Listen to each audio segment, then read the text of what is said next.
So first, what are peacemaking circles? At the most basic level, peacemaking circles are a contemporary practice that you find in many places around the world that emerged from a variety of indigenous traditions, especially in North America, Australia, New Zealand, and parts of Africa.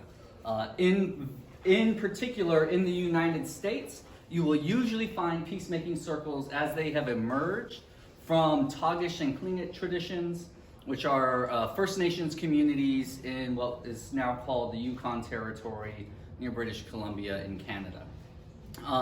You'll also often hear, especially in certain spaces, there's been a pretty big influence of palaver traditions, which are forms of circle traditions that come out of parts of West and Southern Africa, where there's practices of palaver, often connected to a tree in the middle of a town or a village.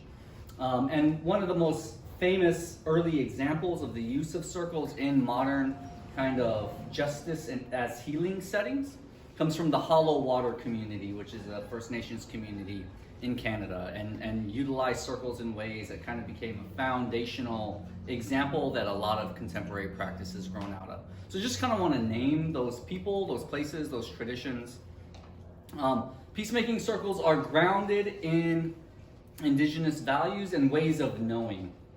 And this is really important because a lot of folks who keep circles often propose them as alternative ways of being in the world, thinking about the world, understanding their place in it, really explicitly, oftentimes in distinction from hyper-individualized kind of Western notions of what it means to be a person who knows things, right? And so the indigenous values that really ground the practice of circle are the ideas that human beings are holistic.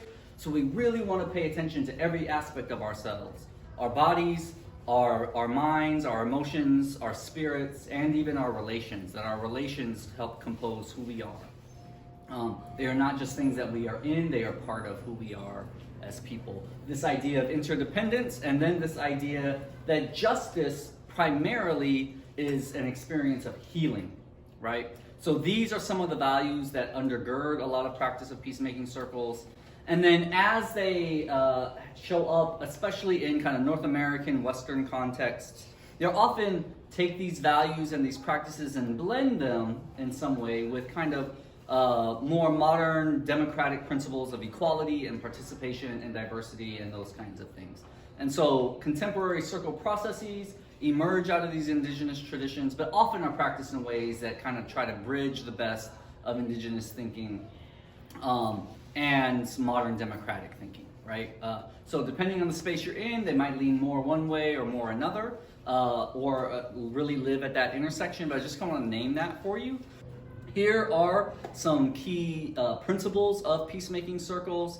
I'm not going to spend too much time here except to look at the very last bullet point, which says that circle is a way of life. One of the things that often happens in peacemaking circles is people look to them as a technology, as a thing that you can master the little parts and the skills, and then you just plop it in and it's going to fix the world or fix your problems. And one of the things that circle teachers will tell you is that it's not actually about that. It's about a way of being with other people in the world. I have often found this in higher education spaces. Folks want to reach out to me, can you come teach us how to do restorative justice and do a circle, and then show up for a 4-hour talk or training and then leave, and they think they're going to be able to do something different. Well, all the structures stay the same, all the relations stay the same, and that's just not how it works, and it's actually, I would argue, a way of abusing the circle process a little bit. It really is about changing a way of life and being with one another. And so part of what circles are is an invitation to live differently, and it's kind of a training ground for that work.